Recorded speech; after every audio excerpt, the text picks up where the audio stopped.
खबर आपने देखी क्या पिछले 5 महीने में? सर, मैंने जो बात ये बताई थी, ये बात पूरी तरह से क्यूबाइड नेटवर्क की सच साबित हो रही है ना, कि शरीफुल इस्लाम को बलि का बकरा बनाया गया है।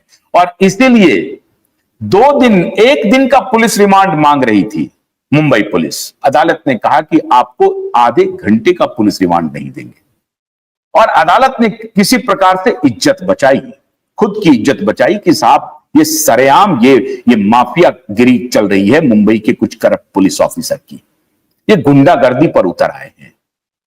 घटना कुछ और है, किसी और को पकड़ रहे हैं, जबरदस्ती उनको फंसा रहे हैं। फिंगर रिपोर्ट का आया क्या? फिंगरप्रिंट का रिपोर्ट आया क्या? नहीं आया। एक बार फिंगरप्रिंट की रिपोर्ट आई जो लीक हो गई, कहा कि वो मैच नहीं कर रहा है, तो फिर आ गई कि नहीं नहीं वो तो लैब से अभी आया ही नहीं है। फिर वो लैब से 5 महीने बीत गए, फिंगरप्रिंट की कोई रिपोर्ट नहीं आई। और एक बार चुपके से दलाल पत्रकारिता करने वाले जो वहां घूमते रहते हैं पत्रकार, जो फिल्म स्टार की एक झलक पाने के लिए उनकी पीआर कंपनियों के साथ एक कप चाय पीने के लिए जो छोटे मोटे छुटभइये पत्रकार घूमते रहते हैं, मुझे बहुत तरस आती है उन पत्रकारों के ऊपर। वो अपनी गरिमा, अपनी प्रतिष्ठा, अपना इज्जत सब कुछ गंवा दिया है। और इसीलिए मीडिया एक इंस्टीट्यूशन के रूप में इन लोगों ने मीडिया को तबाह कर दिया है। नहीं तो मीडिया की जो ताकत थी, बड़े बड़े सूरमा डरते थे मीडिया से। मीडिया फौलाद है, मीडिया वॉइस ऑफ वॉइसलेस है, ये ताकत उन्होंने गंवा दी। लेकिन ध्यान रखिए, क्यूबाइड नेटवर्क अभी है ना, आपकी आवाज बन करके क्यूबाइड नेटवर्क खड़ा है इन बेईमानों को एक्सपोज करने के लिए, और हर जगह एक्सपोज करेंगे। आज तक वो फिंगरप्रिंट की रिपोर्ट नहीं आई। याद होगा आपको, जुलाई 2022 में इन फ्रॉडों ने, इन झूठों ने, इन मक्कारों ने, इन दलाल पत्रकारों के सहारे ये रोहन रॉय को मैनेज करके, ये रोहन रॉय ये झूठा आदमी, दिशा का हत्यारा में से एक, ये रोहन रॉय ने कह दिया कि सीबीआई ने क्लीन चिट दे दिया। आदित्य ठाकरे एक फर्जी बाप का फर्जी बेटा है। ये फ्रॉडों का गैंगस्टर है, ये क्रिमिनल गैंगस्टर है। ये दोनों बाप बेटे पाल घर में साधुओं की जिस प्रकार से बर्बरतापूर्ण हत्या करवाई दोनों बाप बेटे ने, इसको आप इन दोनों बाप बेटे के लिए आदर सूचक शब्द का आप इस्तेमाल कर सकते हैं? कभी नहीं कर सकते हैं। जिस प्रकार से सचिन बाजे को इन्होंने रीइंस्टेट करवाया, इस बाप बेटे के बारे में आप कह सकते हैं? मैं तो हैरान हूं कि किरण रिजिजू ये उद्धव ठाकरे एक क्रिमिनल को फोन करते हैं कि देश की मान बढ़ाने के लिए अपने एक नेता को भेजिए। धिक्कार है, धिक्कार है। ये शर्म की इंतहा है। आप एक क्रिमिनल नेता को कह रहे हैं जो सचिन बाजे जैसे व्यक्ति को रीइंस्टेट करता है। अरे वो दोनों बाप बेटा क्रिमिनल है। डंके की चोट पर कह रहा हूं कि वो दोनों बाप बेटा क्रिमिनल है, क्रिमिनल है, क्रिमिनल है, क्रिमिनल है, अपराधी है। अपराधी एक पॉलिटिक्स में है। वो दोनों बाप बेटा जेल जाएंगे, अब भेज के रहेंगे उनको जेल। वो दोनों, उसके बेटे ने कह दिया जुलाई में, फर्जी खबर छपवा दी थी कि सीबीआई ने क्लीन चिट दे दिया। सीबीआई ने कहा कि दिशा का का इंक्वायरी तो मेरे पास है ही नहीं। ये मैं आपको रेफरेंस इसलिए बता रहा हूं कि दिशा के जांच के बारे में जिस प्रकार से फर्जी रिपोर्ट इन्होंने चलवा दी, उसी प्रकार से फर्जी रिपोर्ट लिखवा दी।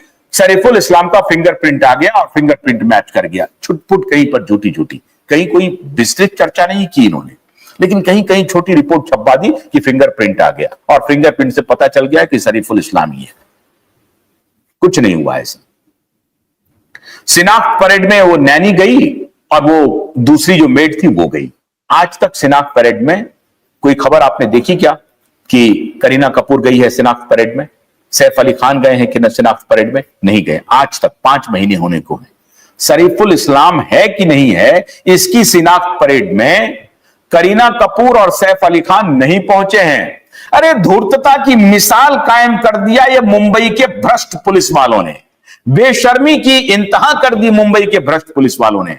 अब ये वही स्क्रिप्ट सलमान के लिए लिख दिया इन्होंने। क्या स्क्रिप्ट है?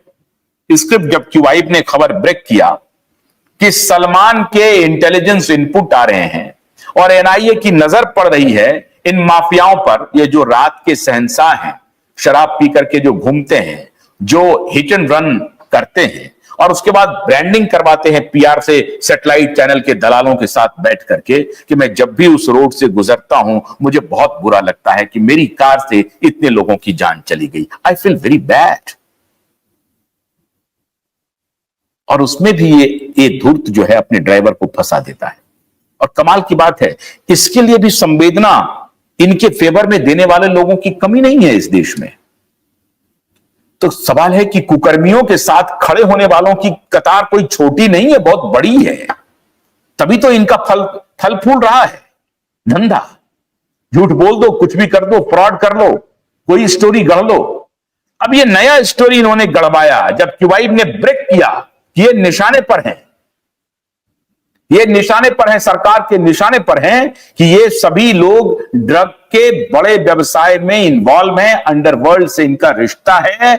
ये डराने, धमकाने, फंसाने, बचाने, ये सबका रैकेट चला रहा है। ये सब मिलकर के ठाकरे खान गैंग, पूरा भट्ट बिरादरी, करण जौहर, ये सब एक हैं। ये सब मिलकर के बॉलीवुड को अपनी उंगलियों पर नचा रहे हैं और बहुत बड़े कार्टेल का हिस्सा हैं जो एंटी नेशनल गतिविधि में शामिल है। जब इसकी पूरी जानकारी एनआईए को मिली और इसके बारे में जब क्यूबाइब ने जनता को बताना शुरू किया तो इन्होंने दूसरा नाटक रच दिया कि सलमान खान के घर पर अवैध रूप से घुसने वाले 2 लोग आ गए।